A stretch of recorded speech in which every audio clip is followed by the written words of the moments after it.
Weaponeer here, and we're on something else a little bit different today.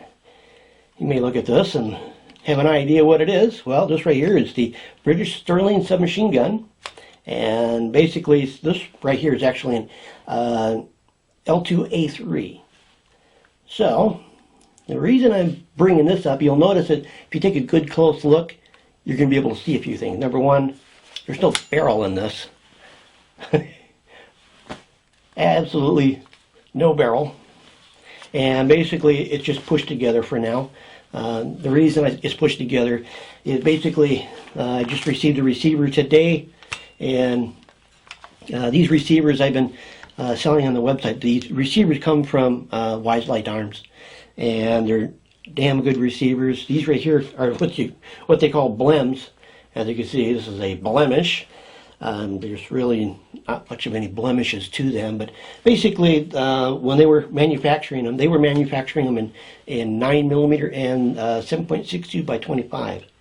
And when they were manufacturing them, during the quality control, someone was inspecting, and if they saw anything that didn't meet specs, well, they went ahead and they got put on the shelf, and they just sat there. Well, recently they've been deciding to get rid of them. These are all semi-auto receivers, not full auto receivers, so they're completely illegal if you can have anything like this in your state or county. Now these are basically carbines. Like I said, I don't have a barrel on this thing right here. The reason is I'm not finished with mine yet. These are an easy build because there's really not a whole lot of building to it. You can go ahead and purchase the semi-auto fire control group. You can go ahead and purchase the semi-auto bolt, and which converts it from an open bolt to a closed bolt. And the barrel on the semi-auto inserts from bottom of the receiver on up, and it has a threaded section here, and basically it has a barrel nut like an Uzi. So you go ahead and you slide that on, tighten it down. They also sell it's a dummy suppressor, and the dummy suppressor goes on in place of the barrel nut. So when you go ahead and you tighten it down, it looks like a suppressed Sterling. Now,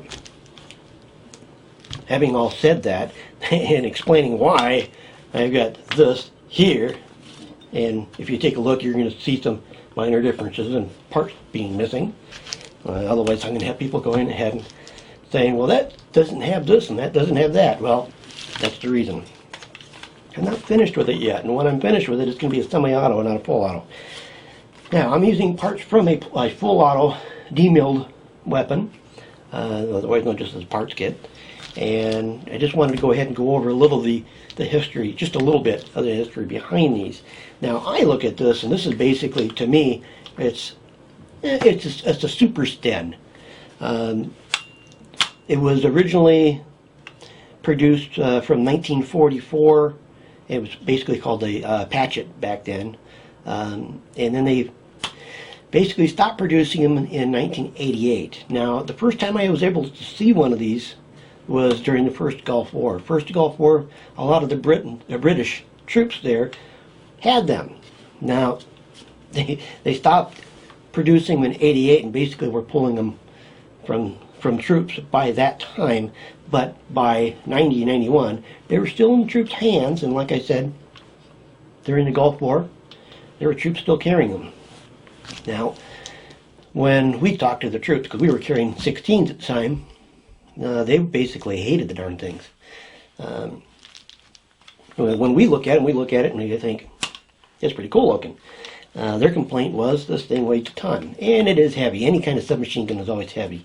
It takes 2 M16s to come up with one of these darn things. These are really heavy. Now, they made about 400,000 of these, and like I said, they made the L2, L2A1, L2A2, L2A3. Chilean had the PAF. India had the 1A1. Canada had the C1. So there were different versions of it. They even had one that's kind of interesting. I've yet to find a picture of it. One of these days I have to find a picture of it. Basically, they made one for the Cold War, and it's loosely based on this. But think of a Sterling in 7.62 by 51, not 7.62 by 25. I know somebody's going to go ahead and say, no, they made them in 7.62 by 25. As a semi-auto they did just recently by Light, the ones that made this. But during the Cold War, they actually made one in 7.62 by 51, and it used Bren mags. And it was a last-ditch weapon, basically. I have yet to see one. I don't know what they look like. I heard that they had a large stock bipod, and it had to be basically just a tube gun. I haven't seen it yet. If you've got any pictures or anything like that of it, or especially any video of it, let me know. So that's basically it. Now, when I was handling these during the Gulf, I was pretty impressed. You know, I handled the Sten, and the Sten's okay. When you take a look at any kind of the early submachine guns like the Sten, or like the M3A1, which was a grease gun. I worked on grease guns, and that's basically what I worked on a lot of grease guns. And they are about as simple as you can get, and about as ugly as you can get. Although the winner, I believe, was from the Australians.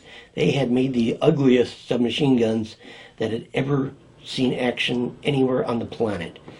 If you can make something uglier, I don't think it's possible, but if you can make it uglier, whew, boy, it killed by sight alone.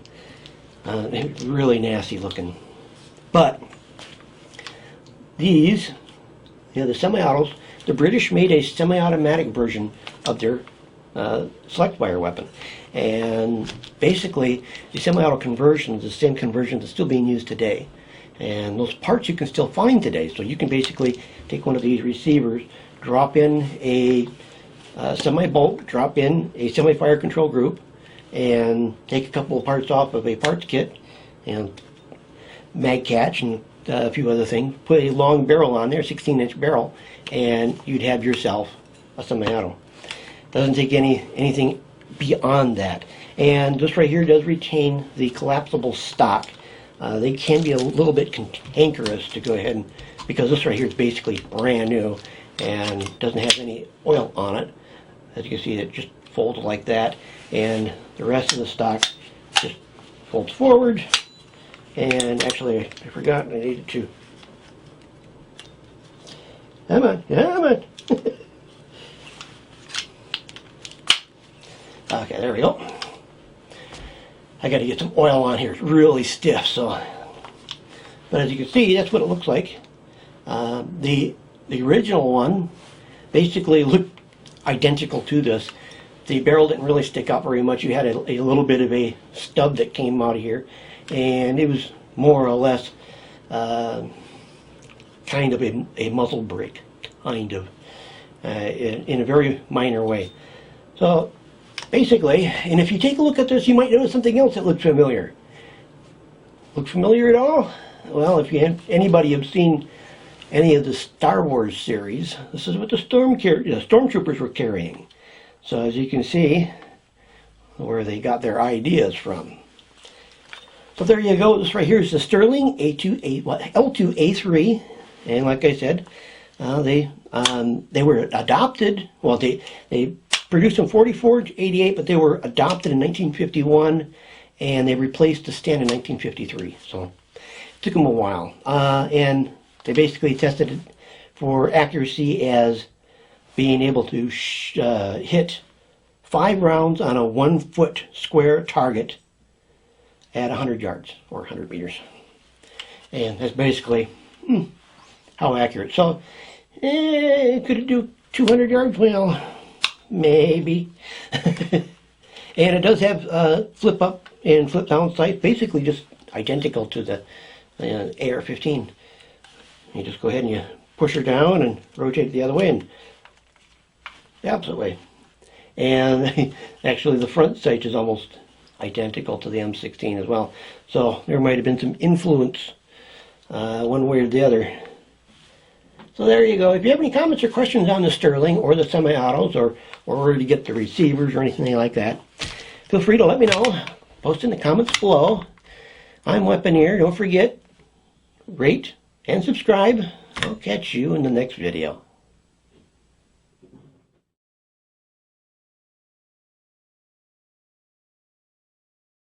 What you want?